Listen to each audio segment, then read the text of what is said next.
민주주의의 나라 미국. 200여 년 전 혁명 이후 미국은 모든 고난을 이겨내고 세계 제1의 강대국이 되었다. 미국의 대통령들은 미국의 꿈을 키웠다. 20세기 초 미국의 프랭클린 델라노 루즈벨트는 이 꿈을 키운 뛰어난 대통령이었다.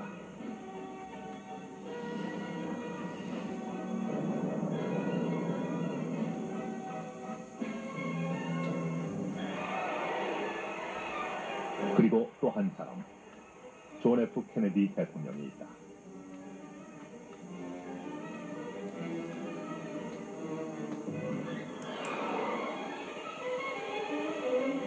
정치 지도자로서뿐만 아니라 그가 표방했던 꿈, 그리고 안타까운 죽음 때문에 그는 사람들의 가슴에 영원히 남았다.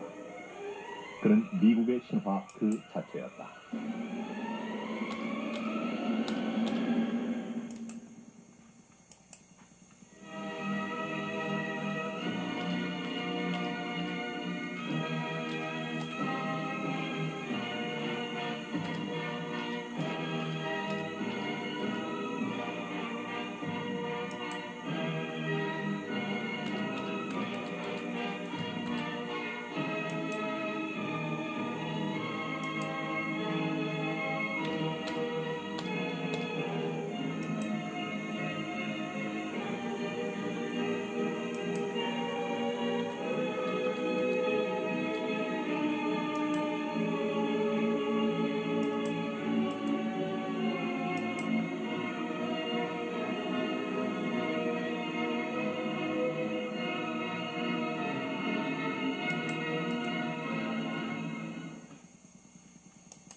(20세기) 초 미국은 희망의 땅이었다.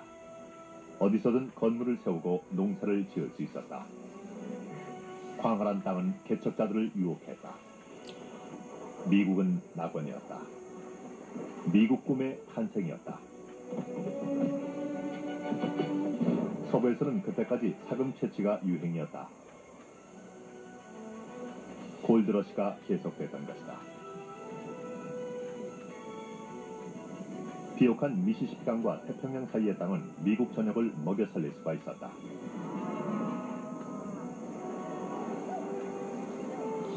땅값은 공짜나 다름없었다. 초원 위에서 수십만 마리의 소떼가 자라났다.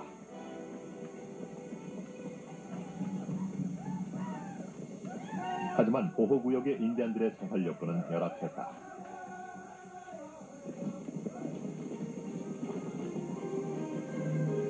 어떤 인디안 부족은 이에 불만을 품고 조약을 깨뜨리기도 했다.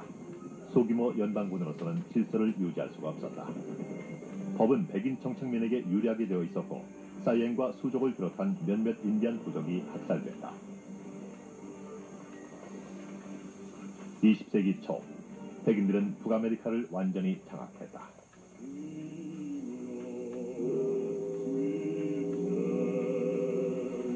남북전쟁 후 남부는 흑인들의 희생 덕분에 재건됐다.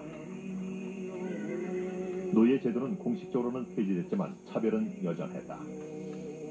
워싱턴 당국은 평등을 부르짖었지만 현실은 그렇지 못했다.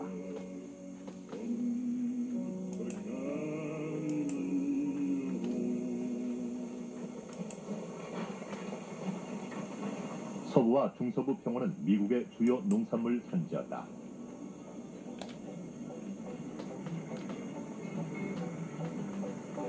미국의 농사 방법은 유럽의 방법과는 큰 차이가 있었다. 미국은 농업에 투자했고 그 결과 농부들이 부유해졌다. 미국 농부는 새로운 농업 기술과 장사 기법을 터득한 새로운 계층이었다. 미국은 신세계였다.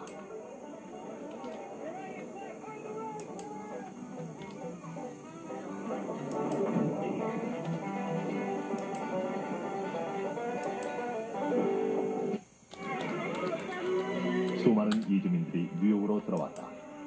앨리스 아일랜드에는 하루 7,000명을 수용할 수 있는 시설이 갖추어졌다. 미국인 7명 가운데 1명은 외국 사람이었다. 그들은 도시에 집중적으로 모였고 뉴욕 거주자 중 5분의 4가 외국인이었다.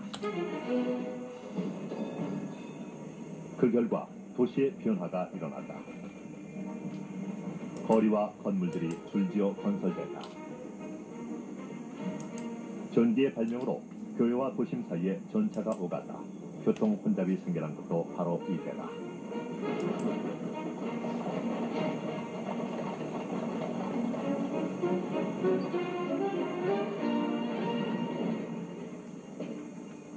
건설과 투자가 확대되면서 부패가 싹트기 시작했다. 어디서나 돈이 전부였다.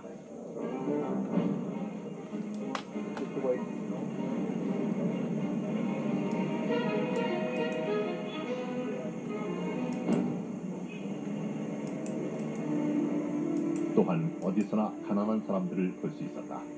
적응에 실패한 이민자들은 궁핍했다.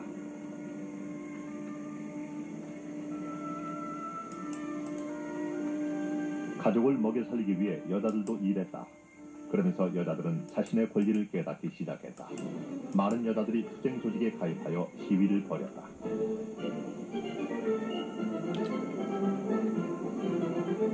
미국은 문제를 발견하면 그것을 조정했다. 민주주의를 개선시키기 위한 조직이 생겨났다. 진보주의자들은 대통령 예비선거 제도를 만들었다. 이제 국민은 입법자들에게 법률을 제안할 수가 있게 됐던 것이다.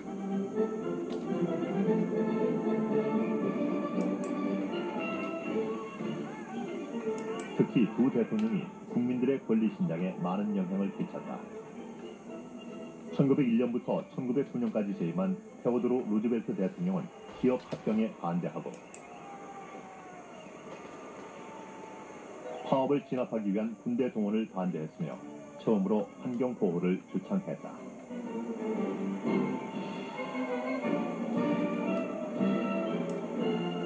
윌슨 대통령은 특히 외교 문제에 두각을 나타냈다.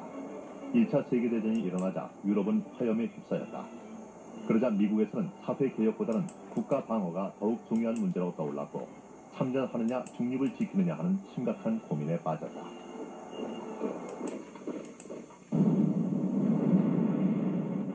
전쟁 초기 미국은 중립을 지켰다. 그러나 독일 해군과 잠수함 유보트가 대서양을 장악하고 미국 선박을 공격했다. 미국의 참전은 불가피해졌다.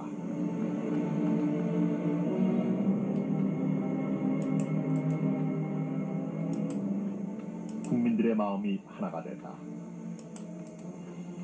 이상주의자였던 윌슨은 1차 대전을 자유와 인권을 위한 투쟁으로 여겼다. 그는 국민들에게 세계의 평화와 민주주의 건설이 미국의 의무라고 설득했다. 1917년 미국은 400만 명을 징병해 그중 일부를 미국 원정대라는 이름으로 유럽에 파견했다.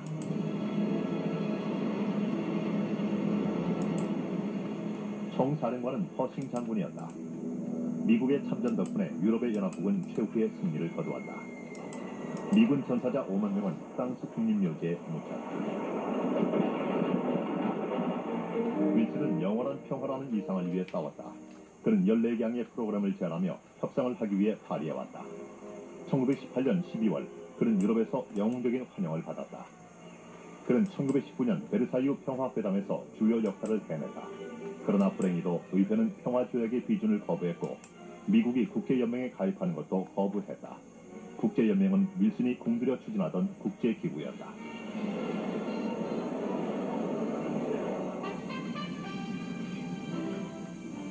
평화가 찾아오자 미국은 고립주의 노선을 취했다.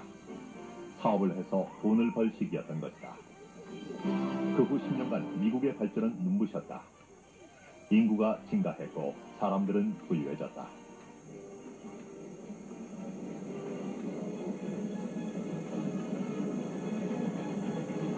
(10년) 동안 국민 총생산이 3분의 1이나 늘었다.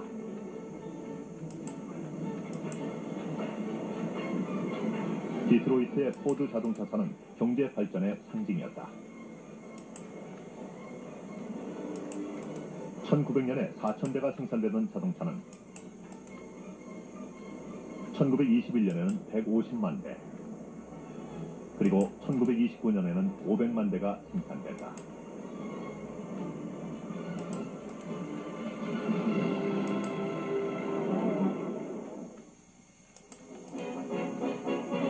도시의 밤은 활락으로 넘쳤다. 극장은 만원을 이루었고 사람들은 찰스턴 춤을 쓰러질 때까지 추었다. 재즈는 미국의 한 특징이 되었다.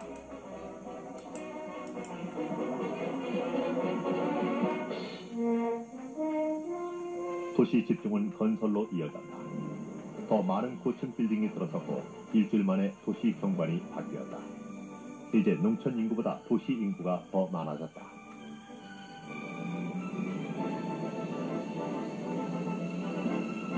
미국은 큰 부를 이루었다. 다른 나라들은 꿈도 꿔보지 못할 새로운 상품이 쏟아졌다. 1920년대 미국은 이미 유럽보다 40년 앞서 있었다.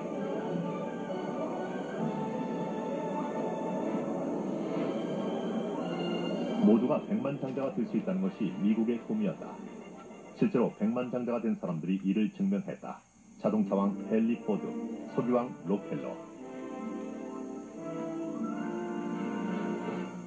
강철왕 슈왑, 사진왕 이스트만, 타이어왕 파이어스폰, 그리고 전기왕 에디슨이 그들이었다. 1928년 대통령에 선출된 후보는 미국의 미래에 어떤 두려움도 없습니다 라고 말했다.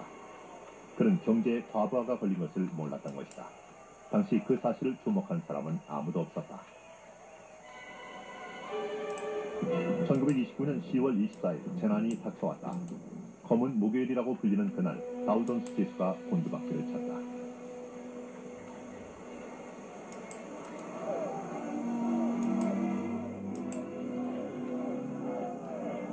며칠 만에 수백만의 투자가들이 평생 모은 돈을 날렸다. 살아남은 사람은 한 명도 없었다. 개인은 파산했고 수천 개의 은행이 문을 닫았다. 공황은 1933년까지 계속되어 향후 20년 동안 세계사에 큰 영향을 끼쳤다. 1929년의 공황은 무리한 투자 때문에 발생했다. 제일 먼저 피해를 입은 사람은 재정적인 뒷받침이 없었던 사람들이었다. 농부들은 빚을 갚기 위해 모든 것을 팔아야만 했다. 아이들까지도 굶주렸고 노동자의 생활은 비참했다. 1932년 1200만 명의 인구가 실직했다.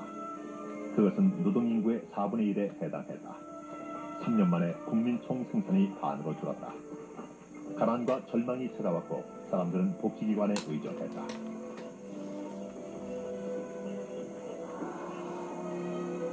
(1931년) 겨울 동안 뉴욕에서는 매일 8만 5천 명분의 무료 급식이 지원됐다. I, Franklin Delano Roosevelt, do solemnly swear that I will faithfully 경제 위기를 극복하지 못한 후보는 1932년 선거에서 패배했다. 승자는 프랭클린 델라노 루즈벨트였다. 뉴딜 정책이 시작된 것이다.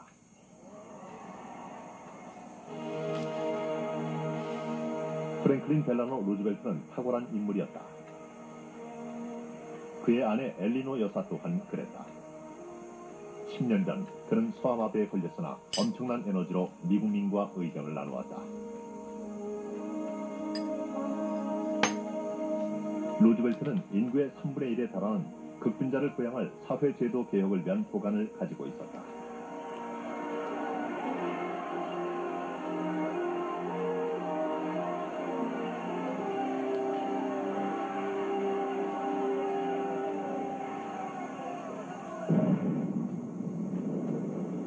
취임 3달 만에 그는 의회를 설득하여 경제회복 조치를 채택했다.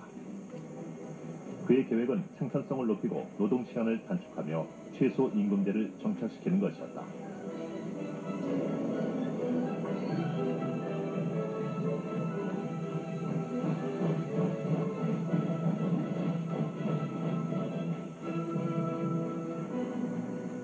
그는 문을 닫은 은행의 4분의 3을 다시 열어 연방준비은행의 통제를 받도록 했다. 그는 금환 본위제를 포기하고 금의 수출입을 금지했다.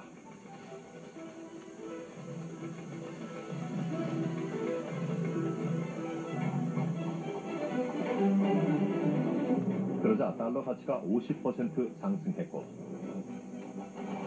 경제가 회복되기 시작했다.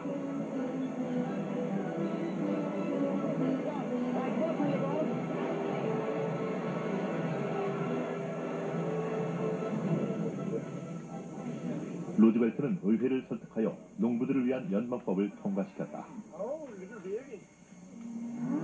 그의 계획은 농산물 가격을 올리는 것이었다.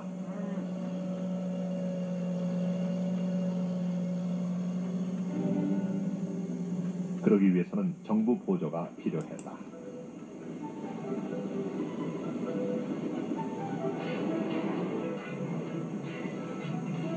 또한 그는 테네시강 위협개발 공사를 만들었다. 이 기구의 책임 아래 20개의 댐을 건설하여 테네시강 유역을 최대한 개발하자는 의도였다. 여기에는 약 965km에 달하는 운하를 건설하여 남부와 오대호를 연결하는 사업도 포함됐다. 이것은 대단한 모험이었으나 루즈벨트 행정부는 밀어붙였다. 이로써 2만 명이 일자리를 얻었다.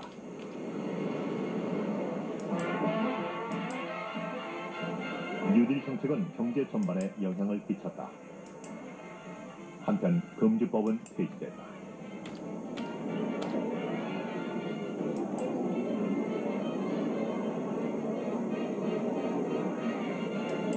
그동안 금주법은 폐단이 많았다. 주류 밀매점이 술집으로 바뀌고 범죄가 급격히 증가했다. 주류 밀매자는 백만장자가 되었고 탈세를 일삼았다.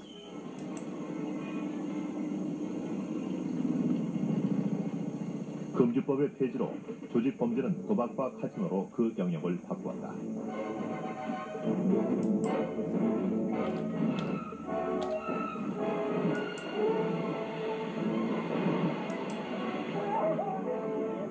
범죄와 폭력, 그리고 살인의 시대가 왔다.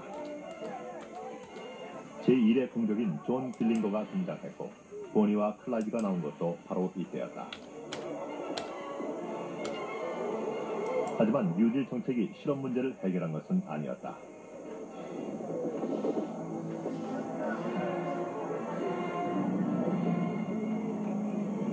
그리고 사회 질서도 회복하지 못했다.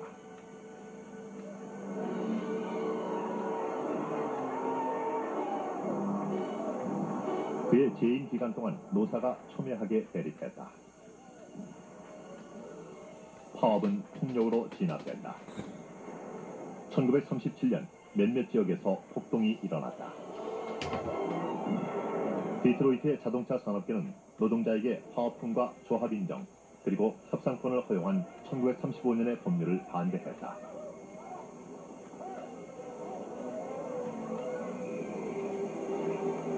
대법원은 정부의 입장에 동의했다. 이로써 노동조합은 미국의 일부가 되었다.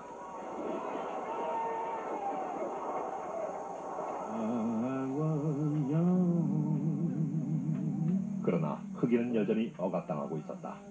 소수민족이었던 그들은 인종 문제가 발생할 때만 약간 주목을 받을 뿐이었다.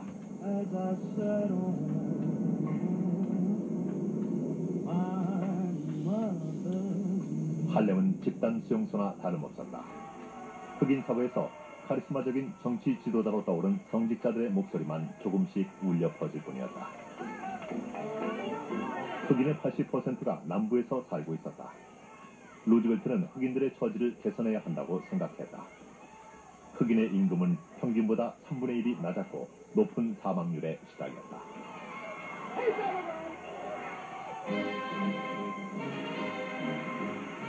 1936년 재선된 루즈벨트는 경제를 획기적으로 끌어올렸다. 그는 새로운 사회 법률을 시행하고 자본주의를 좀 더 인간적인 것으로 바꿔나갔다. 그는 미국을 불황에서 건져올렸다. 미국 국민에게 확신을 심어준 것이다. 재선을 축하할 틈도 없이 그는 뉴딜 정책의 정착과 더불어 외부 세계에도 관심을 돌려야 했다. 미국의 기본 정책이 고립주의였지만 마냥 외면할 수만은 없었다. 유럽과 아시아에서 파시즘이 자라나고 있었다. 루즈벨트는 미국이 민주주의를 위해 투쟁해야 한다는 것을 깨달았다. 1941년 12월 7일 일본이 진주만을 공습했다. 피해는 엄청났다. 루즈벨트는 일본의 추악한 행위를 전국에 알렸다. 다음날 미국은 일본에 선전포고를 했고 3일 뒤에는 독일과 이탈리아에 선전포고를 했다. 그 후 미국은 4년간 전쟁을 치루었다. 1945년 2월 얄타에서 회담이 열렸을 때는 전쟁이 끝나가고 있었다.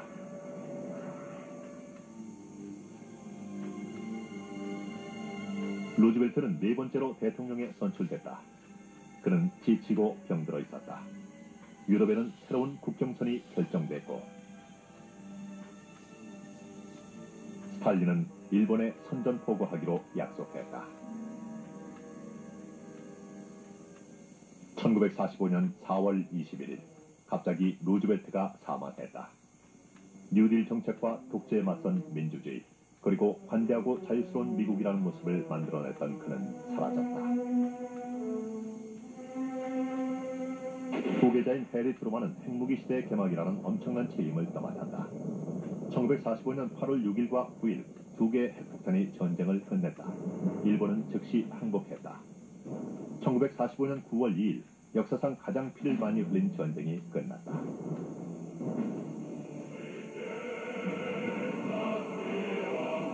두 강대국인 미국과 러시아는 대일 전승 기념일까지는 연합했으나 그 후 이념적으로 대립하기 시작했다.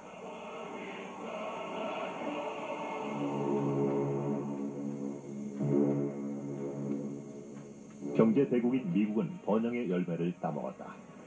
대공황은 이제 과거의 불쾌한 기억일 뿐이었다. 사람들은 전쟁 중에 개발한 기술을 이용했다. 코카콜라와 자동차의 시대가 온 것이다.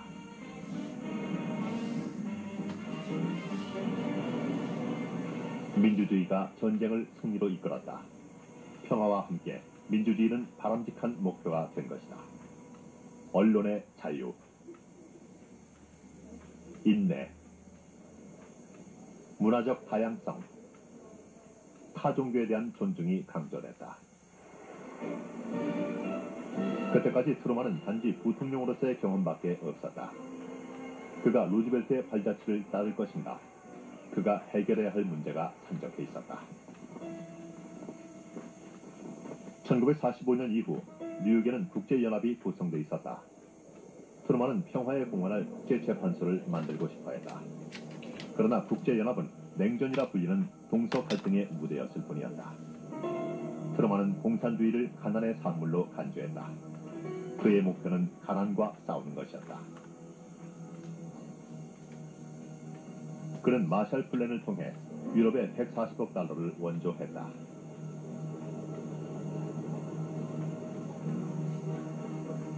(1948년 6월) 소련이 베를린을 봉쇄했다.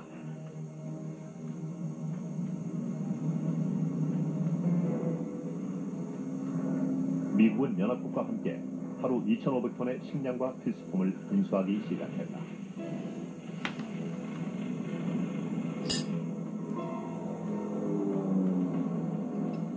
1949년 4월 4일 12개국이 모여 북대서양 조약기구를 구성해 집단 안보를 확고히 했다.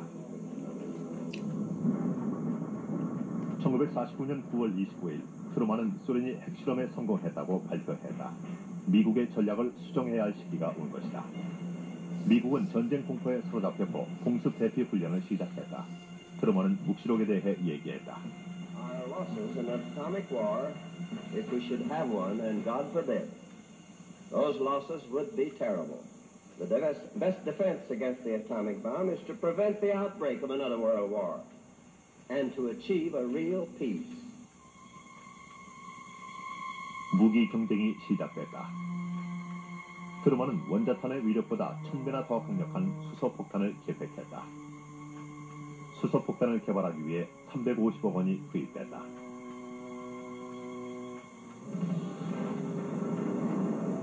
(1950년 6월) 북한군이 18선을 넘었다. 그들은 남한을 공격하여 서울을 점령했다. 트루만은 의회의 승인 없이 미군을 남한에 보냈다.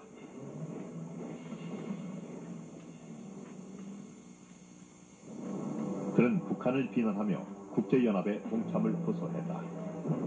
국제연합은 주로 미군으로 구성된 군대를 파견하기로 결정했다. 총사령관은 메가더 장군이었다. 그는 서울을 탈환하고 침략자들을 내쫓았다. 어떤 미군 사단은 중국 국경까지 도달했다.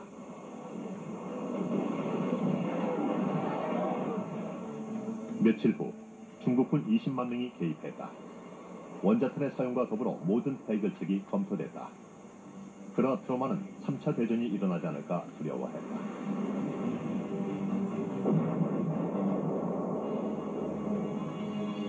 메가더는 중국과 전쟁을 하길 원했다. 두 사람의 의견은 충돌했고 트루먼이 평화회담을 열겠다고 했을 때 더욱 심했다. 전쟁은 지루하게 이어졌다. 사람들은 시위를 하면서 한국전쟁을 트루먼의 전쟁이라고 불렀다.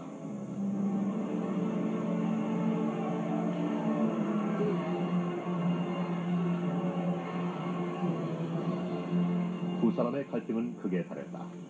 트루먼은 한국을 돌아본 후에 놀랍게도 메가더 장군을 해임했다.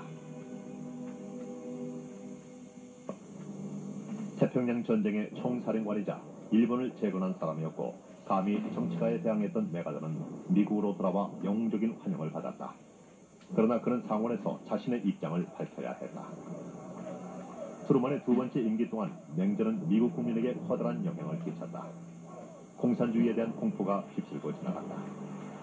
그 와중에 후쿠스 사건 같은 간첩 사건이 일어났다. 얄타 회담에서 루즈벨트를 수행했던 외교관인 알더 히스는 징역 5년을 선고받았다. 하원은 반미활동위원회를 만들었다. 가장 유명한 사건은 로젠버그 일가의 사건이었다. 그들은 소련에 원자탄 비밀을 전달한 혐의로 기소됐다.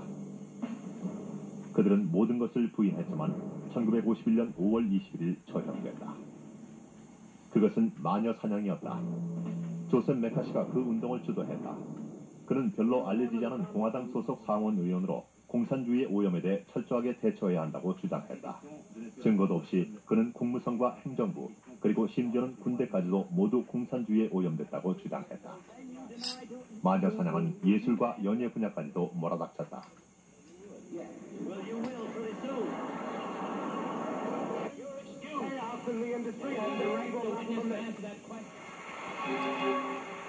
할리우드도 목표였다.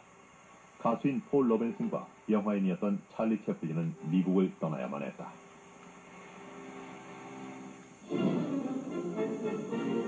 (1952년) 아이젠하워 장군이 대통령에 선출됐다. 그는 노르망디 상륙 작전에서 연합국을 이끌었던 사람이었다. 그는 큰 표차로 당선됐다. 그는 선거 유세를 통해 한국전을 명예롭게 끝내겠으며 공산주의와 부패에 대해 단호한 조치를 취하겠다고 공약했다. 그의 러닝메이트는 리차드 닉슨이었다. 아이젠하워는 자신의 약속을 지켰다. 1954년 7월 미군은 5만 4천 명의 희생자를 남긴 채 전쟁을 끝냈다. 그러나 미국은 한국에 남았다.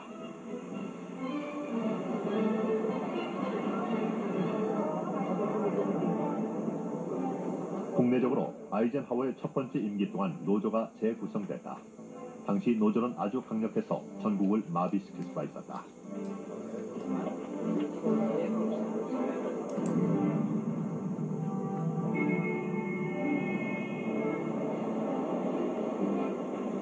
(1955년 12월) 두 개의 주요 노조인 AFL과 CIO가 합병했다. 1,500만 명의 노동자가 결합된 것이다.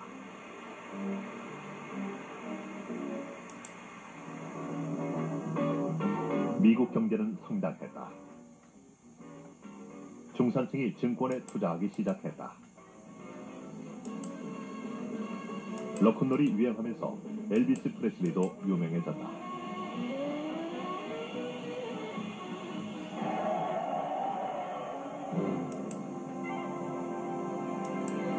할리우드는 꿈의 공장이었다. 마릴린 monroe는 세계에서 가장 아름다운 여인이었다.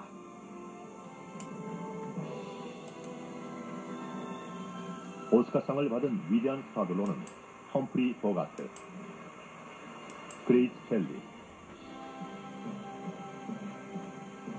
말론 브란도, 베티 데이비스 등이 있었다. 1956년 아이젠하워는 재선됐다. 그는 두 번째 임기를 인종차별을 없애는 데 바쳤다. 1954년 대법원은 학교에서의 인종차별이 위헌이라고 판결했다. 이것은 혁명이었다. 대법원의 결정은 법률과 같은 힘을 가지고 있었다. 1957년 아이젠하워는 알칸사스주의 리틀록에 군대를 보내 2명의 흑인 여학생이 100인만 다니던 학교에 입학할 수 있도록 했다.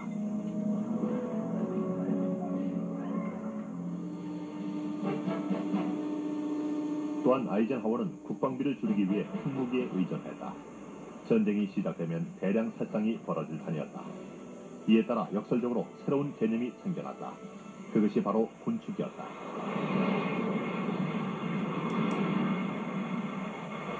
Preliminary to disarmament, the great thing I was trying to promote was some confidence in each other that there would be an elimination of opportunity for surprise attack, which would set the stage for definite steps and proposals in disarmament.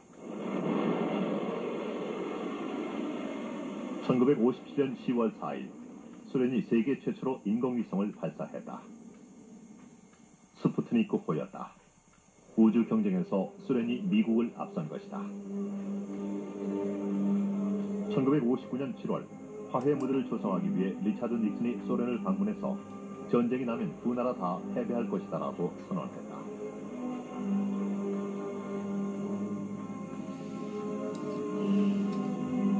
두 달 후, 크루시초프가 미국을 방문했다.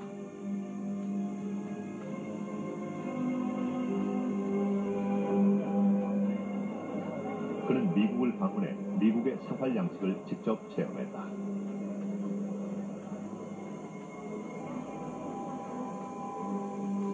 그는 마치 뜻이 통하는 친구 같았다. 그는 군축에 대한 회담에서 아이젠하워와 몇 가지 협약에 서명했다. 그러나 협력은 오래가지 않았다. 1960년 5월 미국의 첩보 비행기인 U-2B가 소련 영공을 침범하다가 격추당했다. 크루시초프는 사과를 요구했다. 처음에는 아이젠하워가 이를 거절했으나 결국 사과를 해야만 했다. 1959년 4월 미국은 피델 카스트로를 환영했다. 그는 바티스타 독재로부터 쿠바를 해방시킨 인물이었다. 그는 영웅적인 환영을 받았고 자유선거를 약속했지만 미국 해안선 153km 밖에 공산 정권을 세웠다. 1960년은 선거의 해였다. 공화당 후보인 리차드 닉슨은 정치적인 승리이 끝난 아이젠하워의 지지를 받고 있었다. 닉슨은 변호사였고 보수적인 사람이었다. 여론조사 결과 닉슨이 앞서 있었고 그는 승리를 확신했다. 존 피츠럴드 케네디는 민주당원이었다. 그는 겨우 43살에 불과했으며 케네디가의 9자매 중 둘째였다. 또한 그는 아일랜드계였으며 카톨릭 신자이고